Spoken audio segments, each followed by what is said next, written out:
Academic Standard Philosophy course. Hi everyone!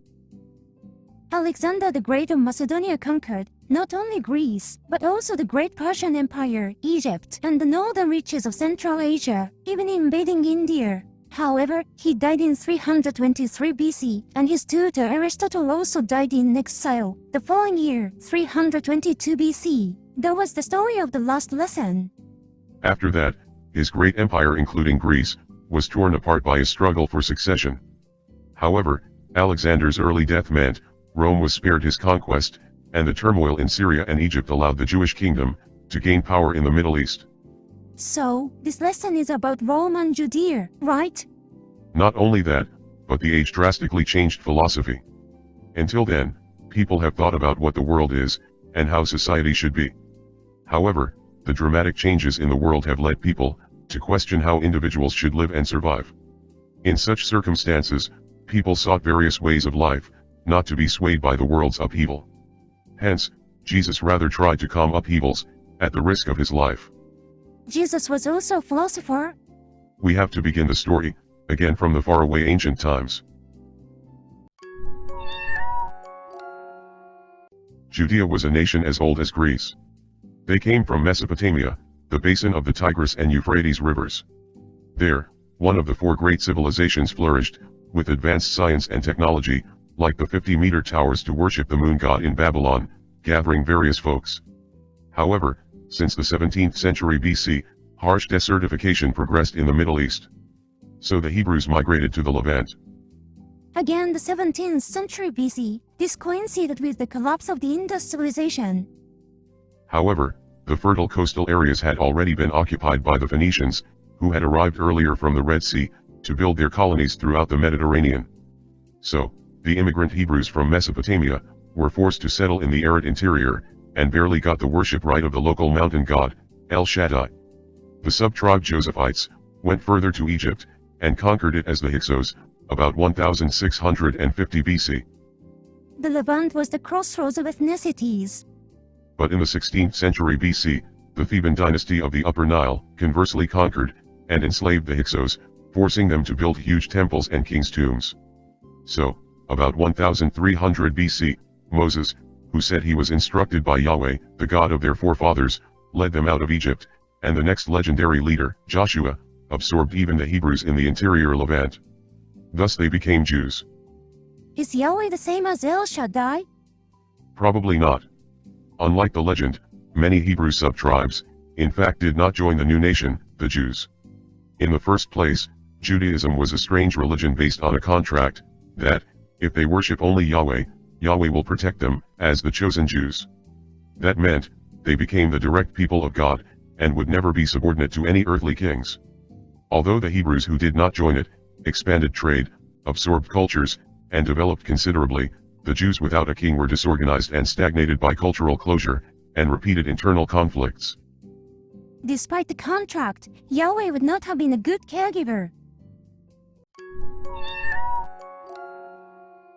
Even if you melt iron sand, you get just brittle cast iron. However, using bellows, to heat the material to a higher 1300 degrees, makes it steel with a carbon content of less than 2%. The technology changed the world about 1200 BC. Steel transformed not only weapons, but also carriages and construction, so many countries were destroyed, and new people emerged.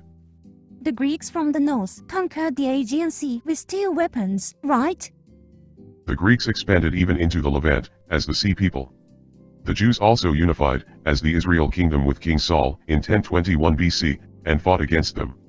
The next King David defeated the Sea People, and the third King Solomon established Oriental despotism, and entered into intermarriage diplomacy with neighboring nations. However, that caused Israel to change to polytheism, so after him, the southern half became independent, as the Judah kingdom with conservative Judaism. It is difficult to decide whether to be realists or fundamentalists. By the way, Italy was also the crossroads of ethnicities. The Central Europeans lived in the north, as the Etruscans. The Phoenicians occupied the island of Sicily, the Greeks also advanced into the south of the peninsula. In addition, the Aryan Latins migrated from the distant Black Sea, to the western coast of the middle of the peninsula. Eventually, in 753 BC, unifying some people of the Latins, the Greeks, and the Etruscans, the legendary King Romulus founded the Roman kingdom. Ah, I hear the legend that people who lost the Trojan War fled there. The Neo-Assyrian Empire destroyed the northern Israel in 721 BC, and ruled even the southern Judah, with polytheism. The prophet Isaiah insisted on divine purification of pagan things. Following him, the young king Josiah carried out the centralized Deuteronomic reform, for one God, one temple, and one chosen people, in 639 BC. However, Egypt conquered the Judah kingdom. Although the prophet Jeremiah asked for the reforms to continue, Neo-Babylonia destroyed the kingdom, and the people were taken to Babylon, in 578 BC. That's the so-called Babylonian captivity, right? The prophet Ezekiel encouraged the exiles by saying that, through this suffering, the Jews' sins had been cleansed. Actually, after destroying the Babylonians in 538 BC, the Persian Empire encouraged them to return to Jerusalem, to restore trade with Egypt. However, many of the Jews had already been successful in commerce within Persia, and few of them wanted to return. On the other hand, the Roman kingdom was a patchwork of three nations, quarreling over the selection of the king, and eventually shifted to a republic, with 2 consuls and the Senate of 300 members, in 509 BC. The following 5th century BC saw the Persian Wars, the Pentacontalia of Pericles, and the Peloponnesian War centered around Greece. How are the Jews and the Romans? The Jews became an autonomous region, ruled by a Jewish governor appointed by Persia, and hereditary high priests. Although they rebuilt the Jerusalem temple, and strengthened their sense of the exclusive chosen people, they were influenced by Persian Zoroastrianism, with angels and demons. Moreover, they increased international marriages and polytheistic believers, with the development of global exchange. As well, the Roman Republic continued to expand by incorporating surrounding powerful clans, through war or appeasement. Thus, they became even more multi-ethnic and polytheistic. As the youths who fought as heavy infantry also got a stronger voice, adding to the consuls and the Senate, the Republic newly put comitia, assemblies of people. As Cosmopolitans, citizens of the world, they would concern themselves no longer with nationality, race or religion. Let us return to Greece, in the 4th century BC. Although Isocrates and Plato called themselves Socrates' successors, their luxurious lifestyles were contrary to Socrates, who did not care about food and clothing, and owned only the minimum. How loftily they talked! They were in fact no different from the vulgar old-talk sophists. On the other hand, Antisthenes, a wealthy merchant's son, followed Socrates, gave up all possessions, and practiced a simple life like his master. After Socrates was executed, while Isocrates and Plato taught the sons of the wealthy, in their fine schools, Antisthenes preached that, only virtue is noble, at Kinos Arguhes, a public exercise ground, named White Dog, and impressed the ordinary people. They were called the Cynics. A disciple, Diogenes, lived in a coffin barrel, literally like a dog, valued autarkeia, self-sufficiency, and called himself a cosmopolitan, belonging to no country. Ah, that's the one Alexander the Great went to meet. Alexander asked him what he wanted, but he replied, "Get out, the sun won't shine on me." Aristotle, Alexander's previous tutor, was also interested in eudaimonia, well-being. He thought that, as long as the characteristic of humans is intelligence, life like a dog is out of the question, but realizing that, intelligence is the significance of living, as a human. So he insisted that, a life of study is the best. However, almost all scholars are ignorant of the world. Pyrrho accompanied Alexander the Great on his campaigns as a painter. But after the death of Alexander, he returned home, and spread skepticism, like Gorgias and Isocrates. According to him, we cannot know any truth, so epike, stopping judgment, is the only way to get peace of mind without upset, ataraxia. Tired of the chaos that followed the death of Alexander the Great, people accepted his skepticism. He must have seen many shocking realities during the expedition. Epicurus, who was tossed about by the chaos of Alexander's times, studied the philosophy of Democritus, and realized that, the world was in fact full of gaps. Therefore, he advocated hedonism, and began living communally with his comrades in Athens. However, not pursuing pleasure, He made his motto, Lautabioses, live in hiding in the gaps of the world, avoiding all troublesome matters, such as politics, working, and romance. What were the Jews and the Romans doing in the 4th century? Ezra and Nehemiah were sent to Jerusalem as the governors, rebuilt the Jerusalem temple, and tried to regulate it with Judaism. But it was hard to resist internationalization, so the Jews could at most compile the Torah, the first 5 books of the Bible. And after Alexander the Great, they were absorbed into Hellenism. On the other hand, while Greece was fighting among itself, and Alexander was on the expedition to the east, the Romans conquered the northern Etruscans and the southern Greeks. Thus, they expanded their domain in the Italian peninsula. The Jews were swallowed by internationalization, while the Romans would take it in by themselves. The Phoenician merchant Zeno studied under the Cynic school. He developed his own philosophy, and eventually began giving his own lectures at Stoipoikali, the colored pillar corridor, in Athens, as a Stoic. Like the Cynics, he thought only virtue was noble, but he did not pursue nor avoid ardiaphora, trivial no different things, neither good nor evil, like wealth, fame, beauty, etc. He believed in a rational God, and insisted, it is within ourselves, that gives us unwavering virtue. People would have found the Stoics easier to accept than the eccentric Cynics. It influenced the Greeks and many of the Mediterranean. Macedonian King Antigonus II, especially supported the Stoics, with large donations. In 272 BC, the Romans began a war with the Phoenicians, who had conquered Sicily. In league with Egypt, the Greeks revolted against Macedonia in 267 BC. The Stoics were evacuated to Rhodes. There, they became tinged by Platonism, and thought, the world should repeat great fires, to return to God.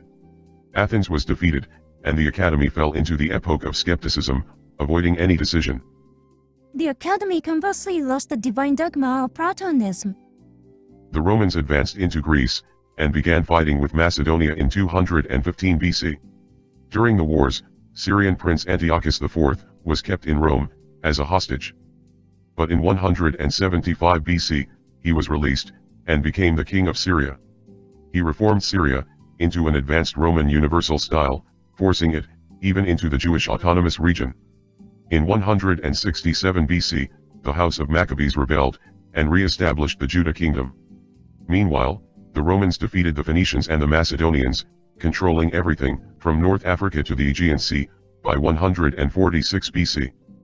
Oh, the international situation was changing dramatically like a domino effect.